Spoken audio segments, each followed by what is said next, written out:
పేదల ఇండ్లపై ప్రతాపం చూపిస్తున్న కాంగ్రెస్ పార్టీ తెలంగాణలో వచ్చేసేసి నదులపైన చెరువులపైన ఇండ్లు కడితే దాన్ని అక్రమ కట్టడాలుగా పరిగణించి కూల్చాలని చెప్పేసి హైడ్రా సంచలన నిర్ణయం తీసుకున్నట్లయితే డబ్బాలు కొట్టుకుంటుంది రేవంత్ సర్కార్. మరి ఈ దిక్కుమాలిన సర్కార్కు పైన ఉన్నటువంటి మల్లారెడ్డి అలాగే అసుద్దీన్ ఓవైసీ కట్టినటువంటి కట్టడాలు, వాళ్ళు కట్టినటువంటి కాలేజీలు కళ్ళకు కనిపించలేదనుకుంటా. వాళ్ళకు నోటీసులు ఇస్తారు, వాళ్ళకు గడువు ఇస్తారు. మరి పేద ప్రజలు గుడిసెల్లో ఉండేటువంటి వారికి నోటీసులు లేకుండా వాళ్ళని నిర్దాక్షిణంగా రోడ్డు పైన పెట్టేసేసి ఆ ఇల్లులు పడగొట్టేస్తే వాళ్ళు ఎక్కడుంటారన్నది ఈ బుద్ధి లేని సర్కారు ఆలోచించుకోవాలన్నా వద్దా అని చెప్పేసి తెలంగాణ ప్రజలు మొత్తం అయితే ఈ రేవంత్ రెడ్డి సర్కార్ను ప్రశ్నిస్తున్నారు. ఇందిరమ్మ రాజ్యం అంటే ఇదేనా? ఇందిరమ్మ రాజ్యం అంటే ఇండ్లు కూల్చి జనాలు రోడ్ల మీదకి తీసుకురావడమా? వాళ్ళు ఎక్కడ పోతారు?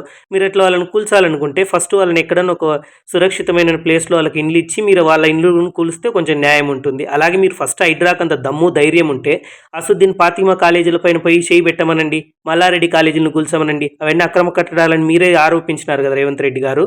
వీటిపై నిర్ణయం